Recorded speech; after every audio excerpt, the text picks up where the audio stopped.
쉽게 얘기하면 이제 중도층에서도 3분의 2 이상은 문재인 대통령이 지지하고 있고요. 진보층뿐만 아니라 그 보수층에서도 거의 절반 가까이는 지지를 하고 있습니다. 아, 보수층 지지층도 상당히 두텁다. 네, 그렇습니다. 저는 제가 볼 때는 이상적인 리더 이미지와 지금 현재의 문재인 대통령 이미지가 상당히 일치합니다. 조사를 해보면. 그래서 이제 그런 측면에서 국민들이 나름대로 높은 인기를 그 대통령이 구가하고 있는 것은 그만큼 어떤 리더가 우리 시대에 필요한가 이런 사람들의 마음속에 있는 상들이 있는데 그 상과 지금 문재인 대통령의 이미지가 상당히 중첩된다. 그렇게 보입니다. 이거다는 국정 운영 평가는 연말 연시효까지는 모르겠으나 오히려 더 높게 나왔다. 네. 예. 희한하네요. 예. 문재인 대통령 지지율의 특징을 이제 지난 충분한 데이터가 쌓였으니까 이제 6개월 이상 특징을 보자면 뭐 어떤 특징이 있습니까? 쉽게 얘기하면 이제 중도층에서도 3분의 2 이상은 문재인 대통령이 지지하고 있고요. 진보층뿐만 아니라 그 보수층에서도 거의 절반 가까이는 지지를 하고 있습니다. 아, 보수층 지지층도 상당히 두텁다. 네, 그렇습니다. 그러니까 응답자 특성으로 보면은 중도층도 그렇고 또 호남 지역에서의 지지율이 또 매우 높고 이 연령대별로 골고루 뭐 30대, 40대, 50대까지 지지율이 높다는 것인데 특징 중에 하나가 과거에 대통령의 지지율이 높을 때는 특정한 이유가 있었습니다. 아, 이것 때문에 내가 지지한다. 근데 문재인 대통령의 특징은 국정 운영 스타일. 이전에는 볼 수 없었던 이 소통을 하고 있고 또 많이 경청하고 있는 모습 때문에 특별한 이유가 없다 하더라도 물론 직전 정부, 직전 대통령은 많이 비교는 되겠지만 예. 아 잘한다. 예. 이런 평가가 있는 것으로 저는 제가 볼 때는 이상적인 리더 이미지와 지금 현재의 문재인 대통령 이미지가 상당히 일치합니다. 조사를 해보면.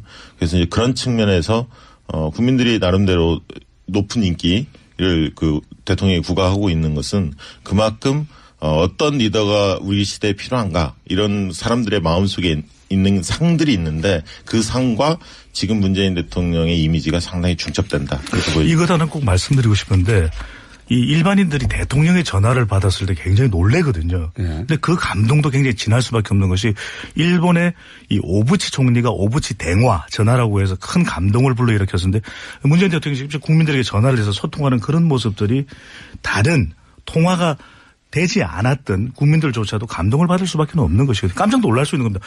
나 대통령입니다. 그러면 누가 대통령이라고 믿겠습니까? 아니 당신이 대통령이면 난 수상이야. 총리야. 이럴 수 있는데 그런 전화가 된다라는 거. 네. 알겠습니다. 배 본부장님의 유머 코드는 이해했고요. 네. 시도를 많이 해 주십시오. 그중에 터질 수도 있으니까. 알겠습니다.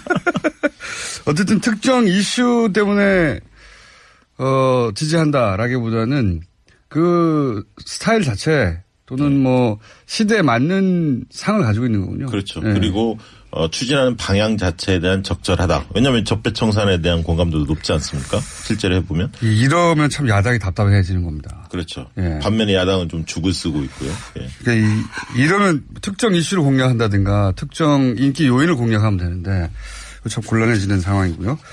자, 그럼 지방선거 얘기를 또 해보겠습니다. 올해 정치권에서 가장 중요한 이벤트는 지방선거고 결국 이 지방선거 결과에 따라서 이제 정계 개편이 일어날 수도 있고 뭐 굉장히 많은 변화가 있을 수도 있는데 격전지 보통 얘기하잖아요. 네. 근데 현재까지 발표된 여론조사 뭐 6개월 남긴 했습니다만 현재 기준으로는 격전지가 안 보여요. 그러니까 지금 뭐 제주나 몇 군데는 조사 결과가 나오진 않았는데 대략 흐름 보면 17개 광역단체 중에서 자유한국당이 앞서는 지역은 경북 지역 하나만 있는 것 같습니다. 현재적으로 보면. 물론 이게 이제 선거가 다가올수록 바뀌겠죠. 당연히. 네. 그 특징으로 보면 결국 이제 보수의 몰락 첫 번째, 두 번째는 현역들의 고전 이 두 가지로 합쳐갈 수 있을 것 같습니다. 현역들의 고전이요? 예. 현역이 이렇게 높게 안 나옵니까? 예. 박원순 시장을 제외하고는 상당히 현역들이 고전하는 것으로 상당 지역들 충청권을 빼고요. 영남이나 호남 등등. 박원순 시장을 제외하고는 그렇습니까? 네. 네. 예를 들면 인천, 경기, 유정복, 그다음에 남경필 다 고전하고 있고요. 부산의 서병수 고전하고 있고 울산의 김기현도 만만치 않은 상황인 것 같고요. 대구의 권영진도 그렇고요. 광주로 가면 또 윤장현 등등이 다 좀 고전하고 있는 것으로. 그렇습니까? 예.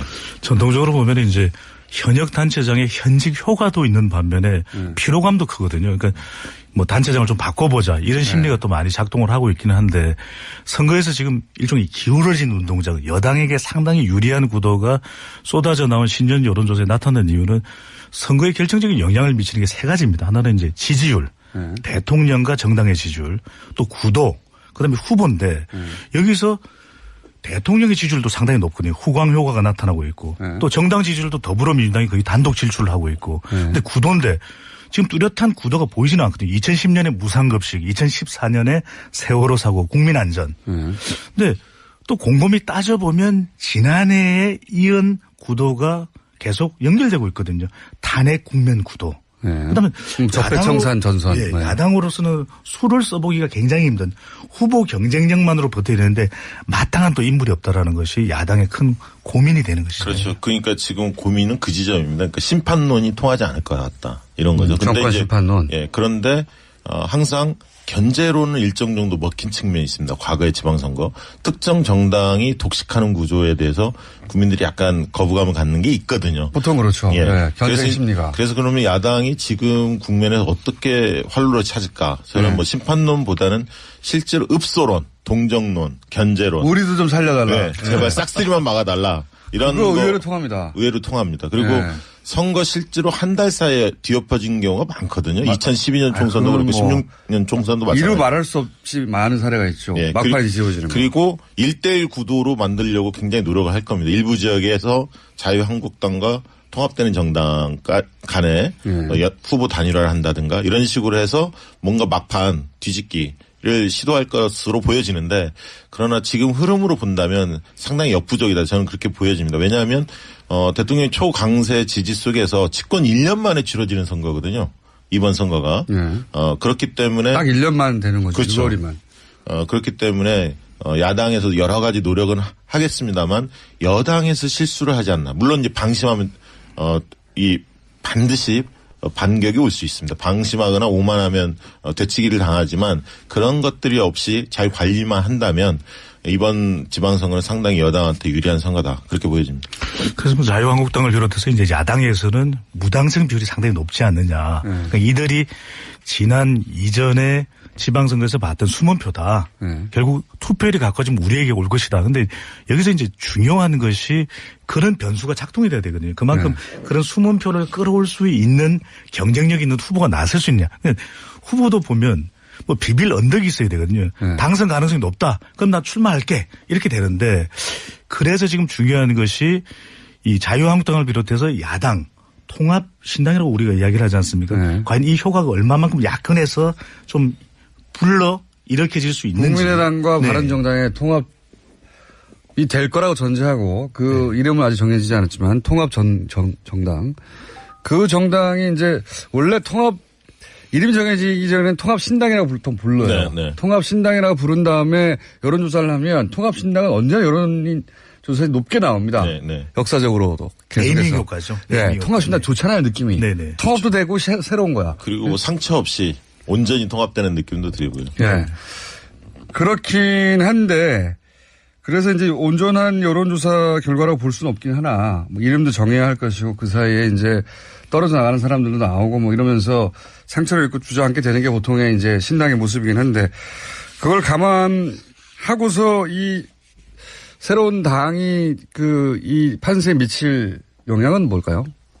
실제로 우리 그 사회에서 3지대 정당 사회 3지대 시장은 분명히 존재합니다. 그러니까 20% 내외에는 분명히 시장이 있습니다. 지난번 안철수 대표가 21%를 했고요. 총선 때도 국민의당이 26%인가요? 7% 정당 득표를 했었죠. 그 정도는 있다 이거죠. 예, 그 정도는 늘 있는 거고요. 그런 측면에서 지금 통합신당이 15에서 20% 선에서 정당 지지율, 가상 지지율인데요. 기록하는 거는 가능할 수도 저는 있다고 봅니다. 캠페인 효과가 극대화된다면. 다만 이게 이제 상처 없이 가야 하는 거고, 아까 그 국민의당과 통합하는 과정에서 많은 분이 떨어져 나간다든가, 바른정당에서 뭐 남경필 지사나 등등 주요 인사들이 이탈을 했을 경우에는 그렇게까지 시너지 효과는 없는데 다만 좀 주목해서 봐야 할 지점은 이게 왜 좀 시너지가 있느냐. 그 자유한국당이 그야말로 대안으로 못 써 있기 때문에 그런 거죠. 그리고 두 번째는 유승민이라는 상당히 보수에서 매력적인 카드가 아직은 상처를 덜 받았습니다. 안철수 대표는 굉장히 상처를 많이 받아서 비호감도가 굉장히 높은 반면에 유승민 대표가 살아있는 거죠. 비호감도가 높게 나옵니까 요즘? 안철수 대표? 굉장히 높습니다. 여론조사 해보면. 예, 그래서 실제로 서울시장 지금 여론조사 해보면 유승민 대표가 안철수 대표보다 훨씬 높은 것을 확인할 수 있습니다. 몇몇 조사에 드러났는데요. 예, 그렇습니다. 말을 갑자기 끝내셔가지고. 우리가 이제 효과가 있느냐 효과가 없느냐. 공장장께서 말씀하셨던 대로 신당이라고 하는 이름은 일단 주목을 받게 되는 효과가 나타나는 거죠. 통합신당 이름이 항상. 그러니까요. 예. 또 이것이 이 폭우냐 가랑비냐. 네. 폭우면은 아주 영향력이 클 텐데 그렇지 않더라도 가랑비 정도만 돼도 우리가 가랑비에 옷 젖는다 그러지 않습니까? 네. 그러면 이 효과는 분명히 나타나는 것이 적어도 선택지를 줄여주는 것이거든요. 바른정당과 이 국민의당이 통합되면서 선택지가 3개 정도로 정리가 되는 셈입니다. 네. 더불어민주당, 자유한국당 그리고 통합신당. 정의당도 있습니다만. 네, 물론 예. 정의당도 있어요. 정의당의 파괴력을 결코 무시해서는 안 되는 것이고요. 근데 여기서 그렇게 되는 경우에 여론조사 결과에서 보여지는 것은 자유한국당하고 상당히 경쟁하는 정도의 수준은 올라선다라는 것이거든요. 그러니까 더불어민주당의 위협적인 존재는 안 되겠지만 내년 지방선거에 적어도 광역단체장에 뭐 큰 영향을 주지는 못하겠지만 기초단체장도 있거든요. 후보에 훨씬 더 주목하게 되는 것이 기초단체장. 강역의원 선거 정도에는 영향을 줄 수 있다. 이런 또 분석도 가능해요. 그러니까 이 선거에 있어서 지방선거는 총선과 조금 다른 특성이 있습니다. 뭐냐면 우리 편을 그냥 무조건적으로 지지하는 게 아닙니다. 그러니까 같은 값이면 우리 편을 지지하지만 능력에 대한 차이가 있으면 잘할 사람을 뽑는 선거가 지방선거입니다. 그래서 인물 요인이 상당히 큰 선거예요. 역대 다 그랬습니다. 특히나 젊은 층일수록 무조건적인 지지가 아니라 조건부 지지를 보내고 있습니다. 근데 오히려 장년층, 노년층들은 무조건적인 지지를 합니다. 그러니까 번호 보고 투표하는. 그렇죠. 예. 거기는 정당 요인이 큰 거고요. 장년층은 젊은 층은 인물 요인을 높게 보고 있습니다. 그런 점을 감안했을 때 여당이 그 낙관을 할 수는 없는데 다만 이런 점은 있습니다. 문재인 정부의 중간 평가로 지방선거를 지금 몰고 가고 있거든요. 야당도 그렇고 언론도 그렇게 몰고 가고 있는데 중간 그것은 기간 너무 짧지 않습니까? 그러니까 중간 평가로 몰고 가면 몰고 갈수록 야당이 늪에 빠지게 돼 있습니다. 대통령 선거로 가면 이 부분이 하나 대통령 지지율이 너무 높기 때문에. 그렇습니다. 두 번째는 개헌 정국이 있다는 겁니다. 물론 개헌이 그 지방선거 동시투표가 안 될 가능성이 높습니다만 이 과정에서 지방 분권에 대한 어떤 국민들의 공감대가 상당히 커지다 보면 개헌 지방 분권을 강화하지 않은 개헌에 대해서 반대하고 있는 자유한국당 이 부분들이 지방선거에 나서는 기초단체장이나 광역단체장 자유한국당 후보들로서는 굉장히 곤혹스러운 대목입니다. 때문에 이 분권을 그 전면에 내세워서 이 개헌 드라이브가 걸렸을 때 자유한국당이나 바른정당 이런 분들이 굉장히 고전할 가능성이 있다는 거죠. 보수 야당이 그러면 살 수 있는 방법은 아까 말씀하신 읍소. 네. 한 번만 살려줘. 이거 말고. 그리고 여권의 어떤 오만과 이런 어떤 방심 속에서의 어떤 뭐 자중질환이 당내 경선에서 뭐 파열음이 난다든가. 건방진 태도를 보인다든가. 네. 예상을 뛰어넘는 공천도 중요한 또 변수가 될 수 있을 것으로 보여지거든요. 왜냐하면 우리가 광역단체장만 주목을 하는데 기초단체장의 경우에는 우리가 잘 모르고 있지만 또 기초단체장에서 얼마만큼 당선시키느냐. 강역의원 또 정당 투표도 있고 교육감 선거도 있거든요. 그러니까 이런 데서 아예 예상하지 못했던 그런 인물들을 등장시킬 경우에 그런 부분도 선거에서 중요한 변수가 될 수 있는 부분이거든요. 네. 네. 그리고 하나 말씀을 더 드리면 이 지방의원들도 굉장히 중요합니다. 그러니까 기초의원, 광역의원을 우리가 뽑지 않습니까? 광역단체장, 기초단체장을 뽑듯이. 왜 중요하냐면 지난번 성남시 사례를 보면 기초의원들 중에서 자유한국당 출신 의원들이 반대를 해서 복지에 관련된 그렇죠, 획기적인 맞습니다. 정책들이 예. 시도 자체가 안 되는 거예요. 시장만 뭐 바뀌면 다 바뀔 줄 아는데. 네. 그리고 거기서 다 통과돼야 되니까요. 그렇죠. 앞으로 이제 자치분권이 시의회를. 강화되면 강화될수록 지방의회의 위상과 권한이 커집니다. 그래서 우리가 광역단체장만 잘 뽑을 게 아니라 지방의원에 대해서 신경을 써야 한다는 거죠. 국민의당과 바른당 통합 요 자체만 놓고 보자면 국민의당과 바른당이 어떻게든 통합은 될 거라고 보시죠, 두 분 다. 우여곡절이 있어 보이는데 그건 이제 왜냐하면 지지층을 보더라도 완전히 일치하지는 않거든요. 중요한 것이 우리가 얼마만큼 효과가 있느냐가 두 당의 이 구성원들이 통합되는 것도 중요해요. 지지층들이 통합이 돼야 됩니다. 그렇죠. 여기서 이제 그렇죠. 시너지 네. 효과가 나타나야 되는데 네. 그러기 위해서는 통합 과정이 매우 중요하다는 거죠. 아주 순조롭고 또 갈등을 봉합해가면서 통합하는 모습을 보여줬는데 이것을 얼마만큼이나 잘할지가 이제 관건인 것이죠. 순조로울 리는 없다고 봅니다. 네. 저는. 예. 근데 이게 잘 보셔야 할 게 지금 통합 반대파하고 통합 추진파가 있는데 어쨌든 통합이라는 프레임 속에서는 당연히 통합파가 우위를 점하고 있고 통합은 단어가 좋잖아요. 네. 그 두 번째는 뭐냐면 누가 새로움을 주고 있느냐는 겁니다. 네. 그러니까 통합 반대파가 새로움을 주지 못하고 있어요. 지금 잘 보시면. 네. 그래서 늘 사람들은 어떻게 가나 지금의 형태로서는 국민의당이나 바른정당이 지방선거에서 살아남기 힘들고 총선이나 대선에서 전망이 없다. 이게 이제 일반적인 국민들의 인식입니다. 그런 인식 속에서 뭔가 탈출구를 마련해야 하는데 반대파는 별다른 대안을 내놓지 못하고 있고 통합파는 어떻게든 뭐 새로운 탈출구를 향해서 뭔가 몸부림을 치고 있다는 거죠. 그런 측면에서 새로움이라는 그런 자산, 이미지를 좀 통합파가 틀어지고 있는 게 아닌가. 근데 선거에서 중요한 게 보면은 지방선거를 보더라도 결국에는 이게 이 국민들을 위한 또 지역 주민들을 위한 이 공약이 사라져버리거든요. 잘 모르게 되거든요. 우리 또 뉴스공장 메시지가 분명하지 않습니까? 우리의 정체성. 그런데 대개의 경우에는 지금 보면은 각 정당 훅 들어오시네요. 네네. 제가 이게 들어갈 땐 들어갑니다. 근데 나올 땐 나오고 잘 안 나와서 그렇죠. 근데 해보면 이 메시지가 분명해야 되는데 이태리에서 지방선거에서 돌풍을 일으켰었던 정당이 오성운동 정당이에요. 네네. 분명합니다. 우리 유명하죠. 공기를 맑게 하겠다. 네. 인터넷을 무한정 사용하게 만들겠다. 네네. 또는 우리는 뭐 이념을 어떤 걸 지향한다. 이게 명쾌하게 이 정당의 정책 메시지가 전달되니까 오히려 돌풍을 일으켰었거든요. 근데 지금 저는 좀 더 이 관심을 기울여야 되는 부분이 야권에서는 보다 명확한 정책 메시지를 좀 내놓을 필요가 있을 걸로 보입니다. 야권은 지금까지는 이제 적폐청산 이제 그만해라 하고 그다음에 전통의 그 레퍼토리 북한. 네. 이거 두 개 외에는 나온 게 없어요. 그죠? 그러니까요. 우리가 보면은 메시지는 명쾌하고 선점을 하는 것이 중요하거든요. 네. 2010년 지방선거에서 보면 당시에 이 야당에서는 무상급식을 내걸었지 않습니까? 그런데 네. 우리가 잘 모르고 있었던 것이 당시 오세훈 시장은 유기농 무상급식을 내걸었어요. 그런데 무상급식 이미 선점하고 있는 시대에 뭐를 갖다 붙여도 그것이 주는 파급 효과는 제한적이거든요. 네, 네. 그러니까 가령 적폐청산으로 나오면 우리는 어떤 강한 메시지를 대안으로 들고 나와야 되는데 그렇지 못한 것이 지금 이 정당의 어떤 돌파구를 마련하지 못하는 것입니다. 근데 이게 잘 보셔야 돼요. 그 주장도 중요하지만 누가 이야기하느냐가 굉장히 중요하거든요. 중요하죠. 예. 메신저에 대한 신뢰도가 중요한데 홍준표 대표가 아무리 떠든들 좋은 얘기 한들 그거를 신뢰할 수 있는 국민이 얼마나 되겠습니까? 마찬가지로 안철수 대표도 지금 그런 부분에서 상당히 위기가 있는 홍준표 거예요. 대표인데 영남권에서는 또 일부 지역이죠. 근데 지금 네. 부산 경남도 흔들리지 않습니까? 실제로 본다면. 메시지는 공장장님께서 이야기를 하셔야 될 것 같아요. 공장장을 자유한국당으로? 아니 그거는 자유입니다만은 자유한국당이니까. 제가 출마할까요? 입당해가지고. 예. 대표 경선에.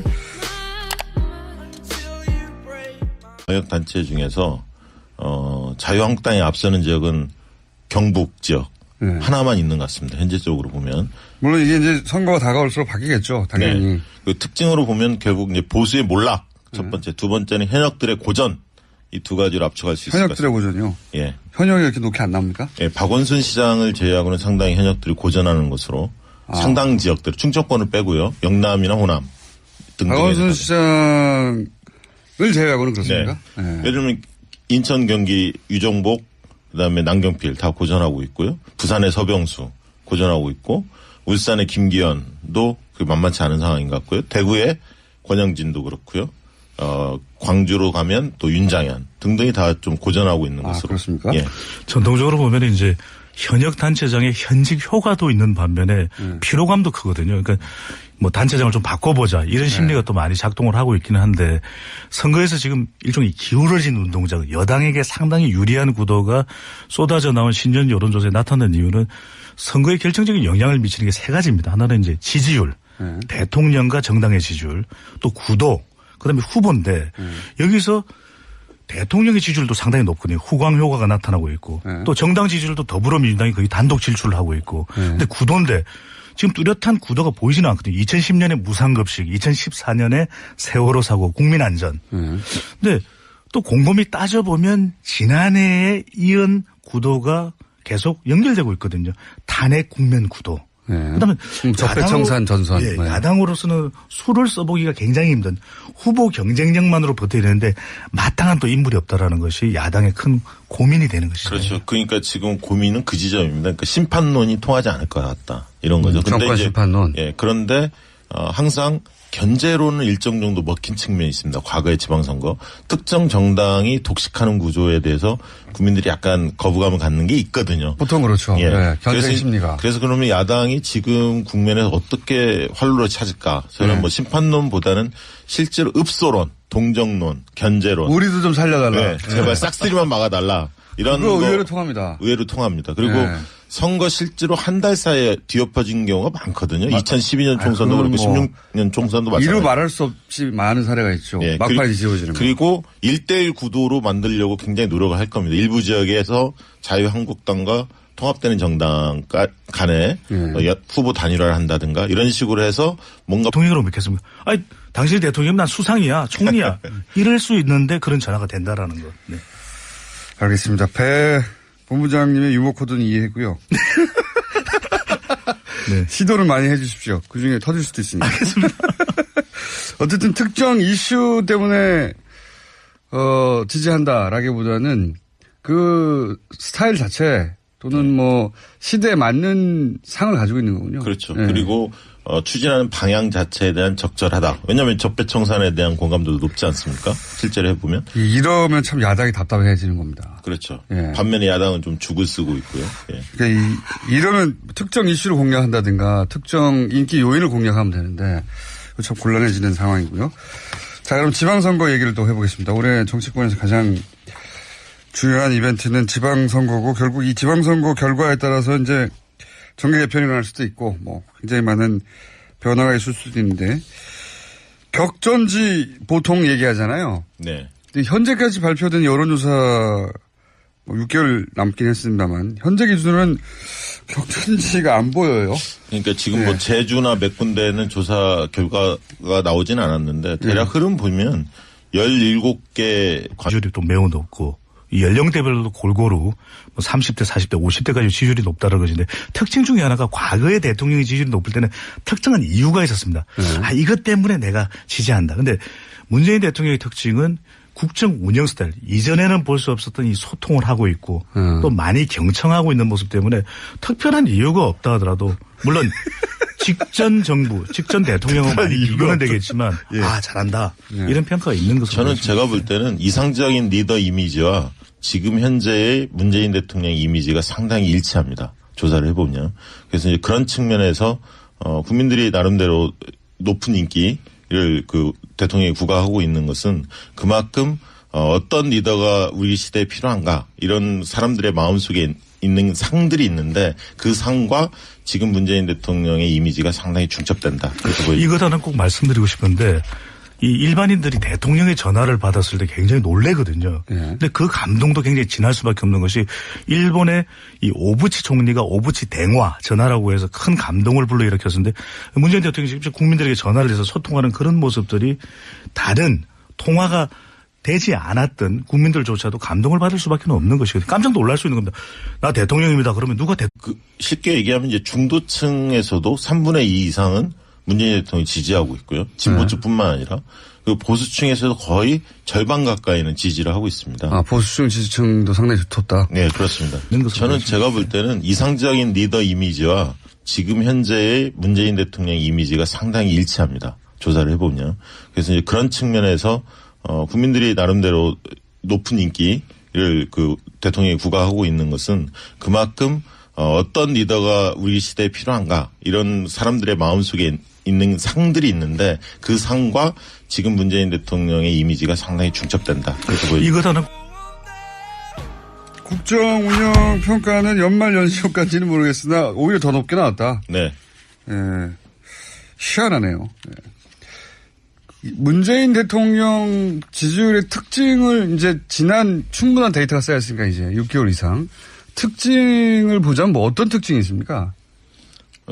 쉽게 얘기하면 이제 중도층에서도 3분의 2 이상은 문재인 대통령이 지지하고 있고요. 진보층뿐만 아니라 그 보수층에서도 거의 절반 가까이는 지지를 하고 있습니다. 아, 보수층 지지층도 상당히 두텁다. 네, 그렇습니다. 그러니까 응답자 특성으로 보면은 중도층도 그렇고 또 호남 지역에서의